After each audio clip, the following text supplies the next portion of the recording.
Hello, welcome to Dental XP. My name is Dr. Luciano Retana from Costa Rica. I'm going to talk about immediacy in implant dentistry. We are going to cover topics like regeneration, the aesthetic zone management, immediate loading, from one tooth to full arc upper cases. Okay, an implant is a prosthetic device. So, prosthesis by definition is an artificial device that replaces a missing body part to restore its function.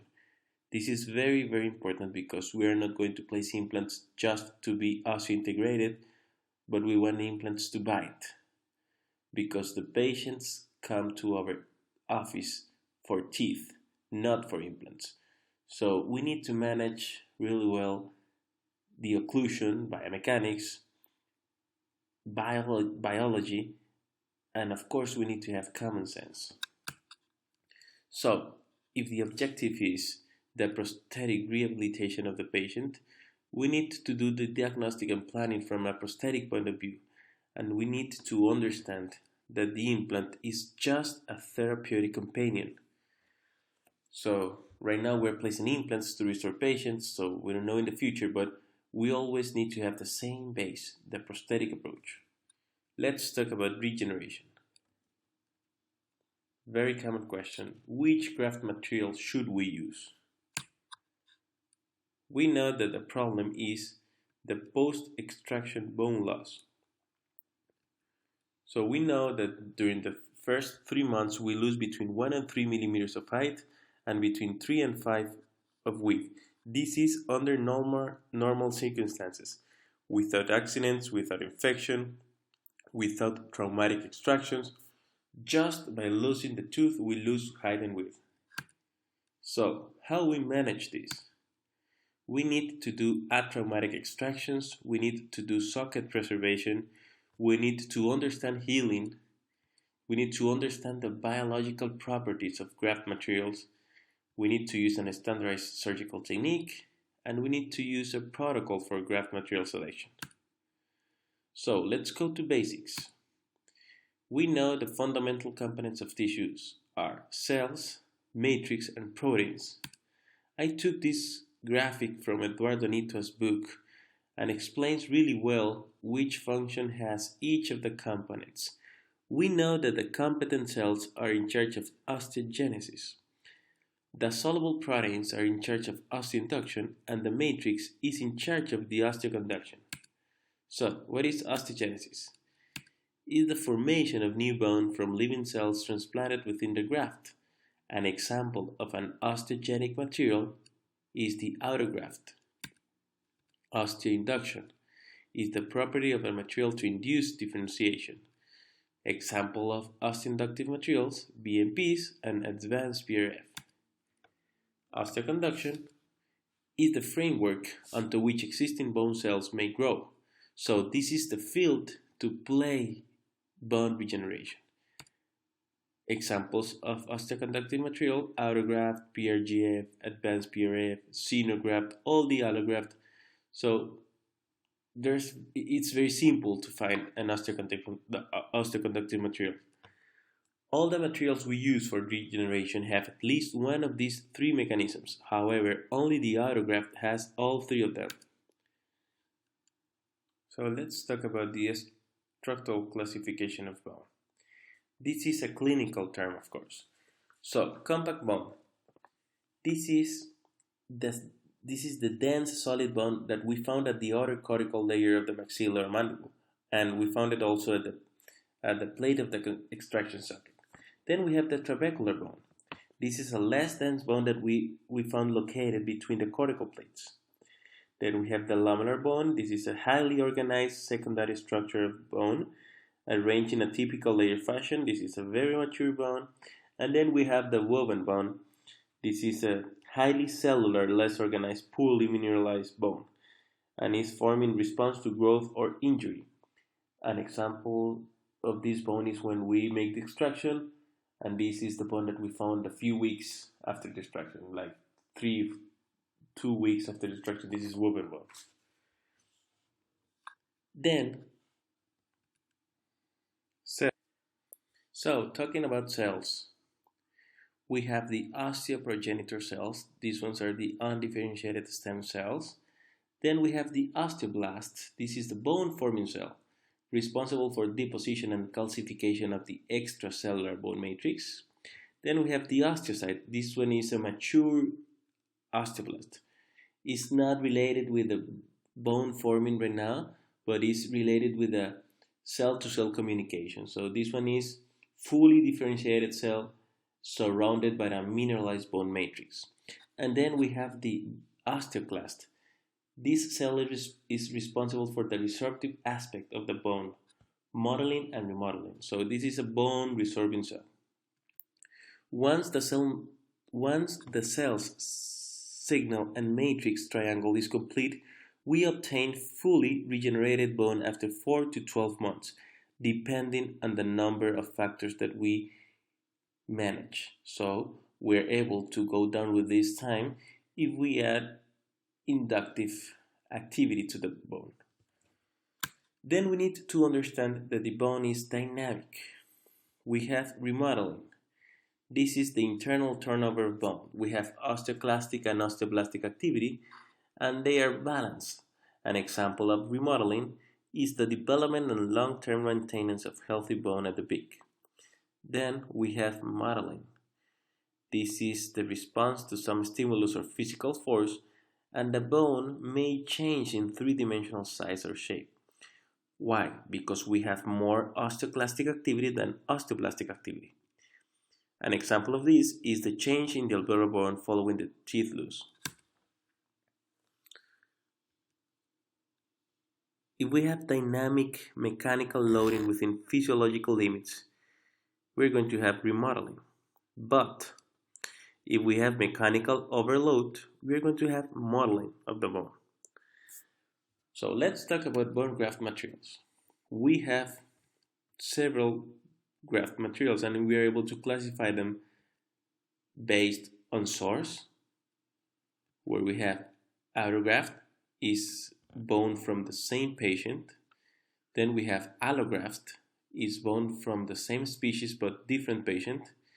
Then we have xenograft, material from another species, of course, a different patient. And then alloplast is a synthetic material. Then we're able to classify bone graft based on the mode of action. So we have osteogenic materials, osteoinductive materials, and osteoconductive materials. The ideal graft. So biologically, the autograft is the ideal graft, but at this moment we don't use too much autograft because we're able to mix different materials, osteoinductive and osteoconductive materials, and obtain really good results. So let's talk about the aesthetic zone.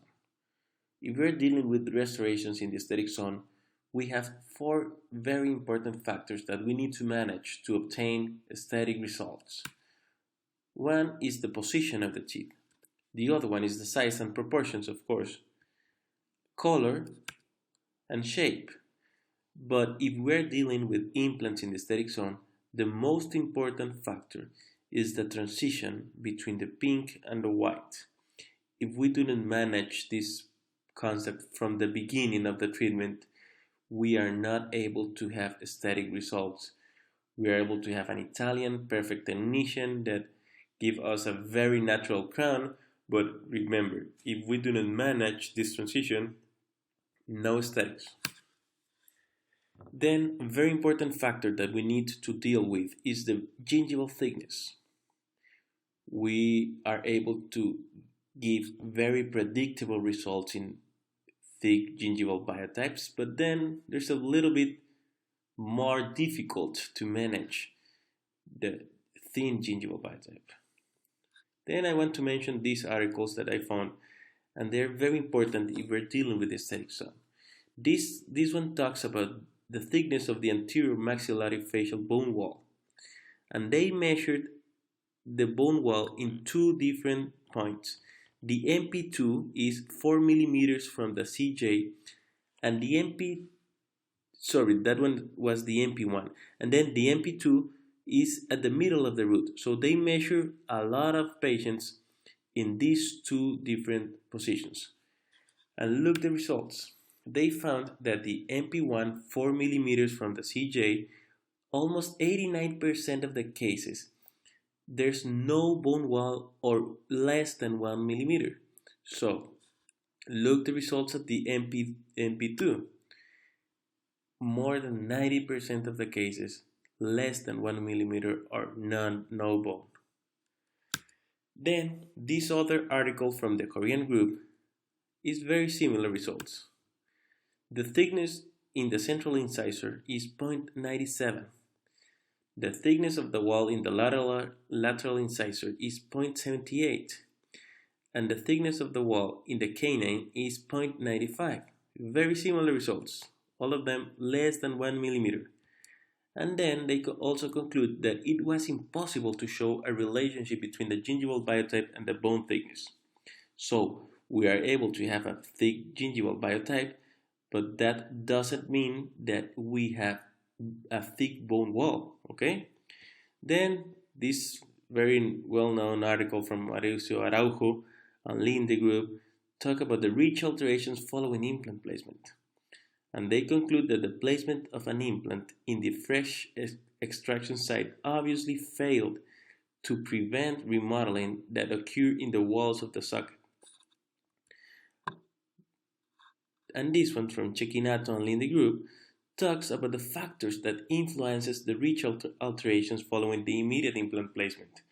And they also conclude that the thickness of the buccal bone and the dimension of the horizontal gap influenced the hard tissue alterations that occur following immediate implant placement. So, just to conclude, the immediate implant placement does not prevent remodeling that occur in the walls of the socket.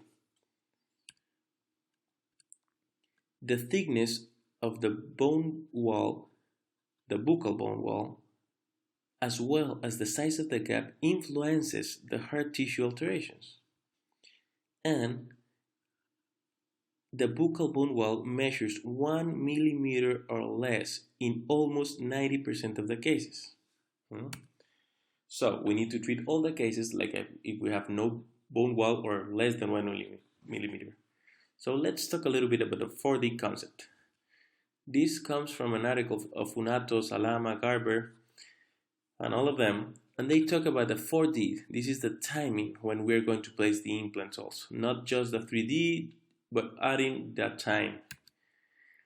So they talk about the ideal position from the buccal palatal aspect. And of course, the first one is the ideal position, the ones that we are trying to do in all our cases. Then we have acceptable positions, the number 2 and number 3.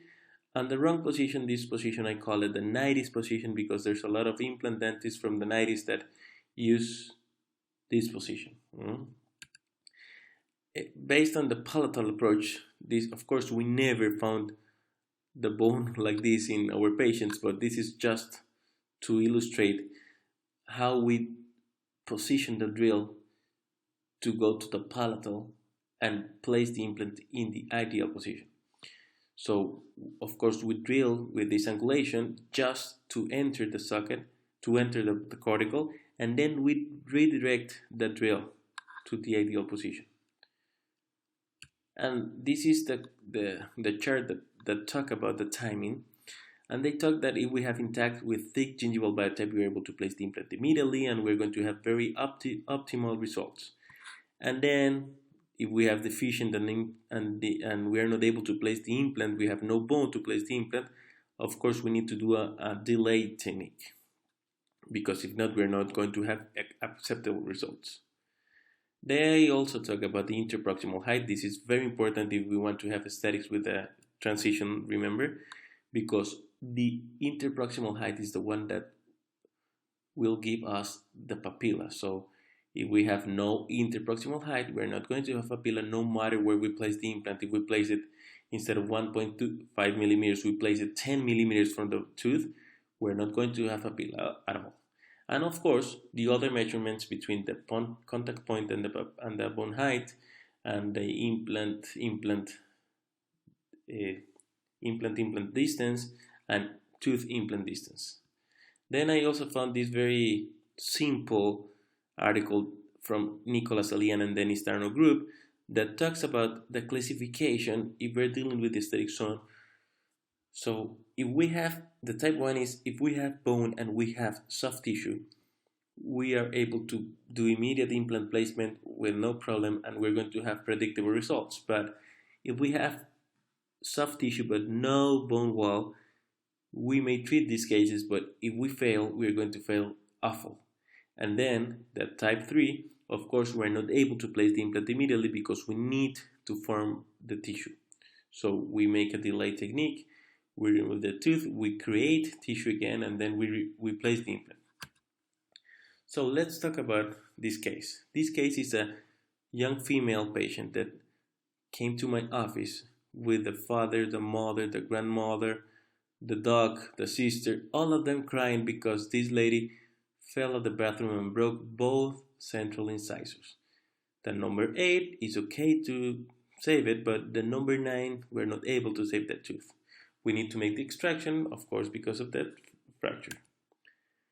We make the atraumatic extraction, and look, we always touch just the palatal part of the socket. We never touch the buccal, the mesial, or distal. This is going to be the same in all the cases. And we use no fancy tools. We just use the periotom, elevators, and forceps, 150 and 151 forceps. Very simple. So, remember, we do not open flaps in the aesthetic zone if we are dealing with immediate implant placement. Why? We understand that the periodontal ligament is going to be responsible for the 50% of the bone of the blood supply for the buccal bone.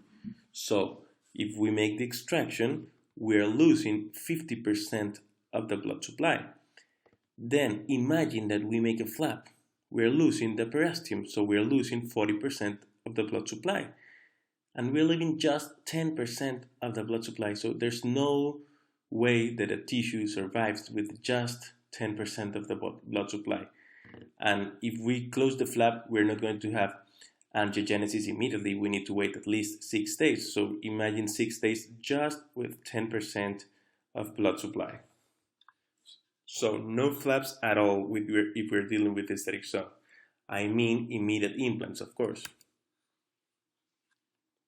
Then we place the implant in the ideal position, of course, and we fill the gap with a xenograph. There's a lot of literature that back up this technique and back up this material because we're going to maintain at least 30 or 40% of the material that is going to be as a scaffold for the soft tissue and the buccal bone, and we understand and we know that those particles are going to be integrated by newly formed bone. They're going to be connected with newly formed bone. So it's a very good material to maintain this shape of the tissue in a long term. Then we use the same temporary. It's the natural tooth that we just clean it and we seal it with a resin, and we bond it exactly the same as the patient came to the office. Then this is 2 weeks post-op. There's no change, no swelling, of course, and it's a very simple post-op for the patient. This is the post-op x-ray.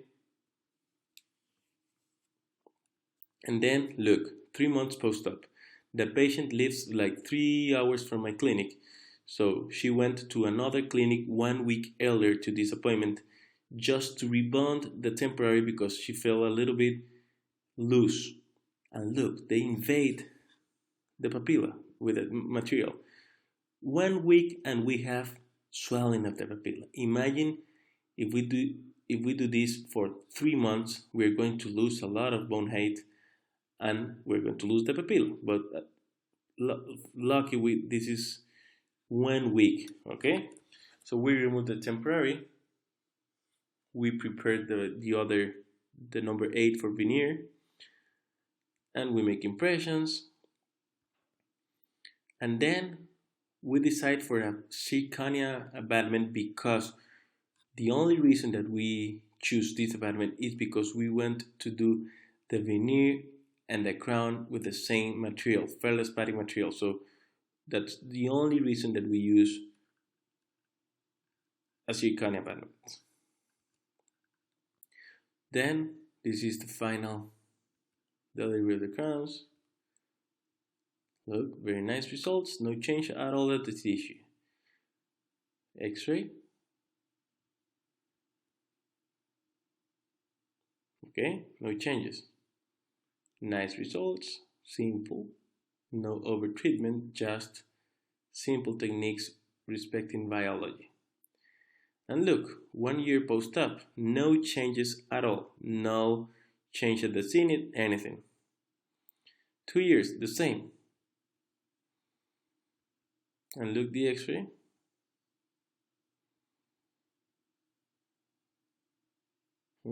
Simple. So, how to maintain the soft tissue? We need to use platform switching if we are able to do it. Then we need to have a connection without bacterial filtration and no micro movements at the connection to place the implant subcrestally, and it's better to have micro texture at the neck of the implant. With this, the literature says that we're able to maintain the soft tissue in a better way. So let's go to the other case. This other case is a very complicated patient, female patient, has no infection, anything, but there's no way to restore the tooth, of course. So we decide to do the extraction, atraumatically, of course. Look, always just the palatal side is where we touch.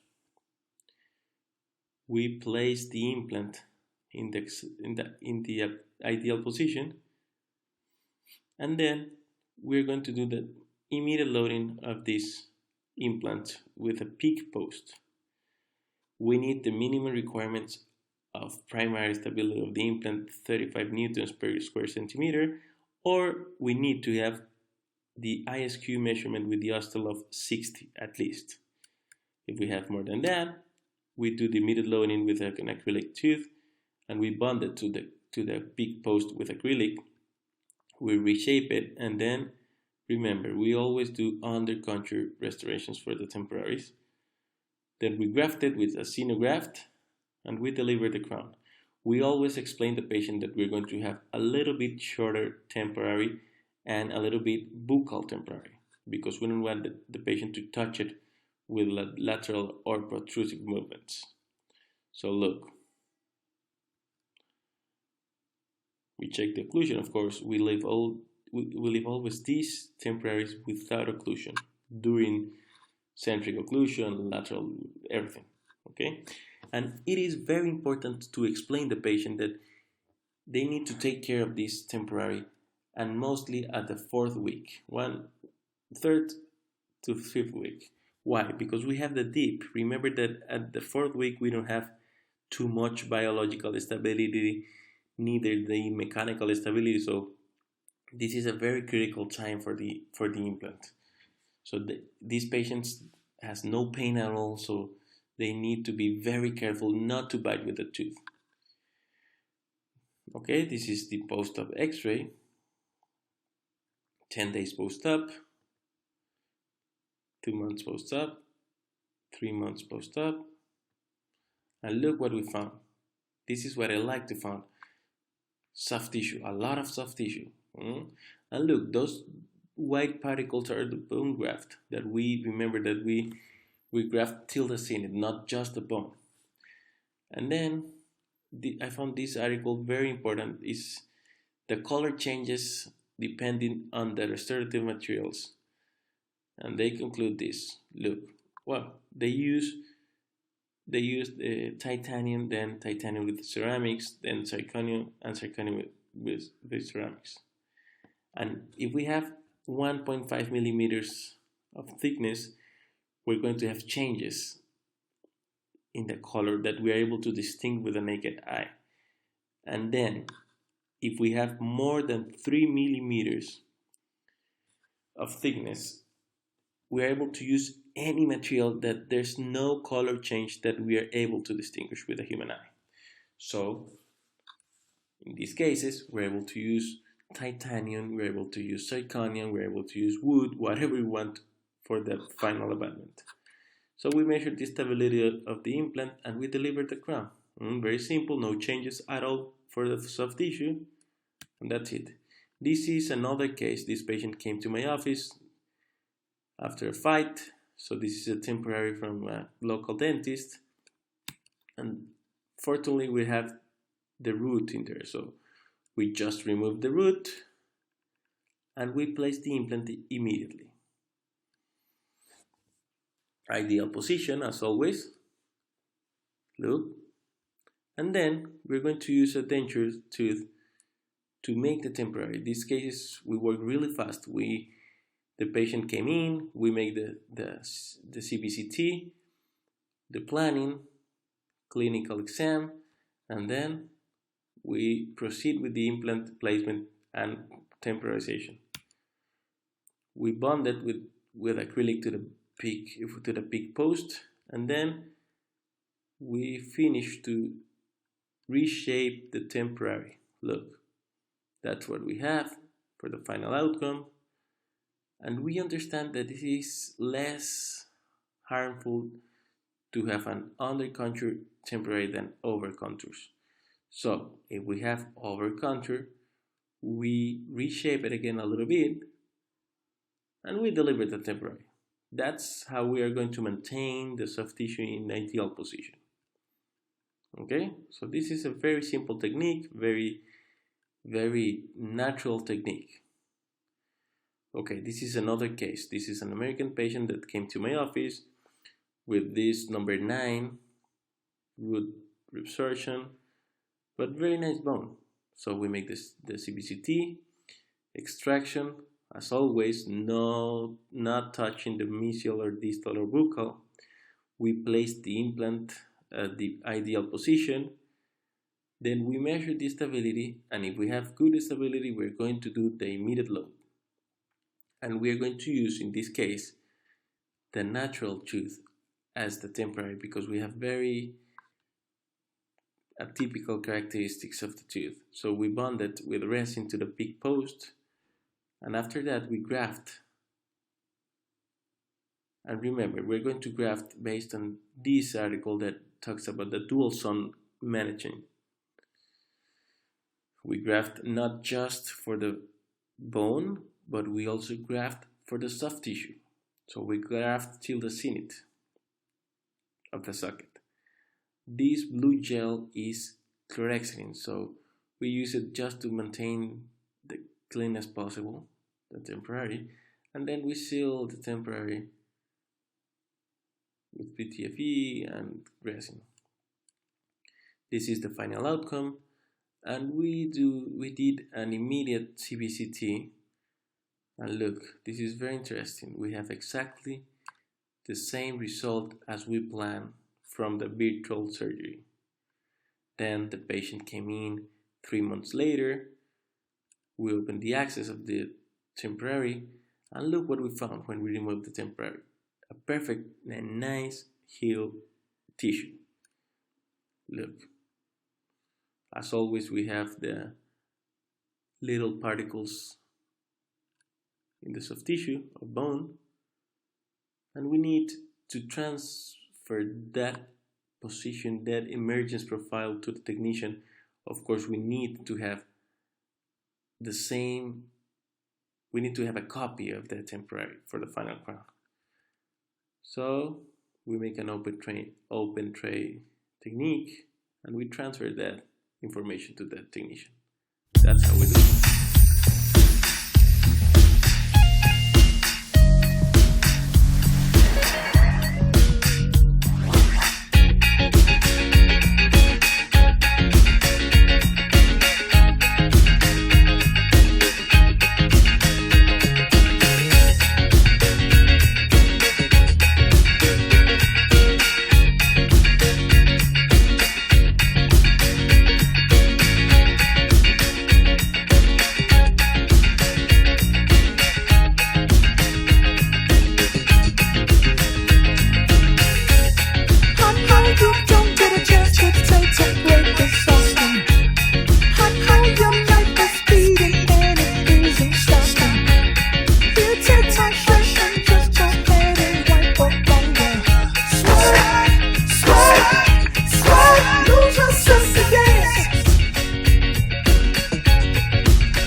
And then we're going to make a personalized abutment with a titanium base. So we have a 3-unit restoration. With this I mean that we have the titanium post, we have the zirconia personalized part of the post, and then we have the feldspathic crown. We bond it in the mouth, and then we are able to remove the abutment. We clean all the excess of the cement, and then we screw it in, okay? And it's very simple to cement the final crown because the final line is juxtagingival, okay? So it's very, very simple. No possibility of cement, of access, I mean. And then this is the final crown.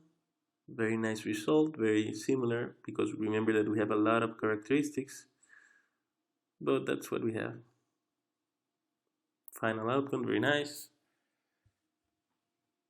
3 appointments for the whole process. And then this is another case. Look, this is a huge infection in the number 8. But look, remember the article that measures the buccal bone wall at 2 points? And please tell me the measurement of this. MP1, 0, MP2, 0, MP3, 0, all of them 0, okay? Because we have no bone at all at the buccal part. So, if we have an standardized protocol and we believe in this technique, I'm not trying to tell you that you need to do all these cases like this, but look, we make the extraction of the tooth, we clean, and yes, we have literature that backups that we are able to place the implants immediately into infected sites, but we need to do a meticulous cleaning, socket curettage, debridement, and use chlorhexidine as an antiseptic to clean, okay? The rinse to clean. Of course, in this case, I need to clean at the distal part, and we're going to touch the distal papilla for sure because we need to clean the infected material, the infected tissue. So we're going to have alterations in the distal papilla, and of course we explain this to the patient from the beginning, okay? But this patient wants immediate teeth. She doesn't want to use any removable temporary, and this is the best option for her. We place the implant in the ideal position. We measure the stability of the implant with the Ostel, and then we're going to make an acrylic temporary under contour. We graft a lot of xenograft, a lot. We graft all the mesial, distal, and a lot at the buccal part of the implant. And look the final outcome. Immediately, of course, this is immediately. Then this is 10 days post-op, 4 months post-op with the final crown, 9 months post-op. Look the Zenith, no changes at all. But this is the most beautiful CBCT image. We have a lot of bone using this material and this technique. Look, almost 4 millimeters of bone when we had none. And there's always literature that back up this. Dan Wong Lee says that we may succeed using the xenograft maintaining volume in one wall defects. So we use this material for those defects. And always using the technique of Carl Misch with a volume barrier. So we use no membranes, but we use a lot of volume to be as the membrane, okay? Then if we are dealing with bicuspids, we use a very similar technique. Actually, this is a more simple technique because we have more width and we have more space, and we are almost always able to place the implant immediately in these cases. So we place the implant in the ideal position, and then we make the temporary. In these cases, if we have enough ISQ stability, we use the peak post and the natural tooth. We reshape it as a veneer, and then we bond it to the big post. And that's the final outcome. And if we don't have the natural tooth, we're able to use a denture tooth. We bond it with acrylic and then we reshape it. So, what happens if we are not able to make the immediate loading? How we manage the non-flap situation, because we make the extraction exactly the same, of course, a traumatic extraction. We place the implant at the ideal position and we graft it. After we graft it, we use a collagen plug to place there, and we suture with it, in this case with PGA, and we bond the temporary to the neighbor teeth. We resin bond it. Okay. Exactly the same if we're dealing with more than one tooth at the aesthetic zone. It's exactly the same process. We make the atraumatic extractions. We place the implants in the ideal positions. Look, in this case, we're going to place 3 implants because we promise to the patient that we're going to make immediate loading for sure. So in this case, we place 1 more implant. We graft it. We measure the stability of the implants. We use the same peak posts, and with an acrylic copy of the natural teeth, we make the temporary. We bond it with acrylic to the peak post, and then we finish outside the mouth. We cut it, and we screw it in. So this is the final outcome. The patient, I repeat, there's no swelling at all, no pain, very atraumatic situation, and a very short appointment. This is the 5 days post-op, and this is a little video how we manage it. Maybe I can show you just one part because it's really long.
Then this is the 3 months post-op. We remove the temporary. That's what we found. We make impression, open tray technique, and we deliver the crowns with the canine. We need to repeat that crown because it's not perfectly adapted, so we cement it as a temporary with temporary cement. We deliver all the other crowns, and then on another appointment we deliver the new crown. But look, the soft tissue, how the mesial papilla changes, adapts to the tissue. So almost the same technique if we're dealing with the anterior lower mandible. We make the extractions of the teeth. We place the implants immediately. We use temporary big posts, and then we bond it with acrylic to the acrylic temporary. This is the immediate outcome, and then 3 months later we remove the temporary. We make impressions. It's not perfectly clean, but and then we make a screw retain bridge. This is the final outcome, and this is just 3 appointments. And well, we are able to do also a cement retain bridge. We place the implants, immediate loading, then 3 months later we remove the temporary, we make impression, and we deliver the final cement bridge. Then, if we're dealing with the upper maxilla, and this patient is a patient that came to my office looking for implants, but as traumatic as possible. So remember all the prosthetic part, diagnostic, planning, static try-in, and then we duplicate that denture and we make a tomographic guide for the CT scan. We tried this one and it's very well adapted, and we make the CT scanning of the patient with the tomographic guide, and then the guide alone. That's what we call a dual scan. And then we enter this information to the software and we do the virtual planning. So here I place 6 implants. This is the first case performed in Central America with the Navigator system. So in this case we use parallel implants. It's a very old case. And we have the option, of course, to do all the virtual planning and the prosthetic relationship of the implants. And I ask in this case for the model to make the temporary. So we mount it and we make the temporary at the lab. We finish the temporary, but we are going to bond it to the temporary post in the mouth, not at this, because if we need to do any changes in the implant placement, we're not able to use the same temporary. So we finish the temporary, but we do the bonded to the posts. Then the surgery, okay, we use this surgical guide. This is a mucosa supported guide. We screw it in with a little bit of anesthetic in those spots, and then we anesthetize the other parts through the guide because we don't want any tissue changes with the anesthetic. Tissue punch. We remove the guide because we need to remove those tissue pieces, and then we screw it in again. We drill, we place the implants. Look, parallel implants, very old case. And that's the final outcome. We measure the stability of the implants with the Ostel. We have very nice stability, so we proceed with the immediate loading. Okay, this is the temporary. We bond it in mouth, we screw it out, we finish the temporary, and then we screw it in. This is the post-op, and look, final outcome in a very short appointment comparing with the other old appointments that we need to work for 5-7 hours. In these cases we just work like 2 hours and we have a very nice result. And then this is the last case. This is another case where the patient came into my office with a broken tooth. We need to remove that tooth and to make this bilateral sinus lift. So I remove it, I graft it, I did the sinus lifting bilateral, and then at the second stage I prefer to do it with a guided surgery because we don't need to open any more flaps because we already have bone. So we plan to place 8 implants or 6, and then at this point we always use a metal reinforced inside the temporary. And the surgery by itself, we place the guide, we place the guide, and look, we place the implants. And when I was drilling for the anterior implant of the right side, the patient feels a little bit, so I do not trust 100% in these guides. So in this case, I prefer not to place the implant, the mesial implant of the right side.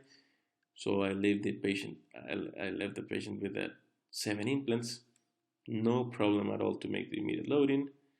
I measured the stability, all of them very good, just I have one implant with 53 ISQ, maybe because it's totally at the graft, the sinus lift, and then the temporary. We use metal post for these cases.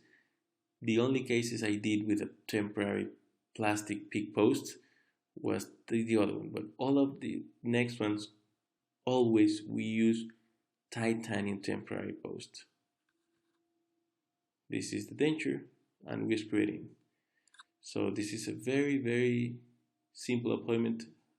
As I told you, the post-op of the patient is almost none. There's no pain, no swelling, no flaps, no swelling.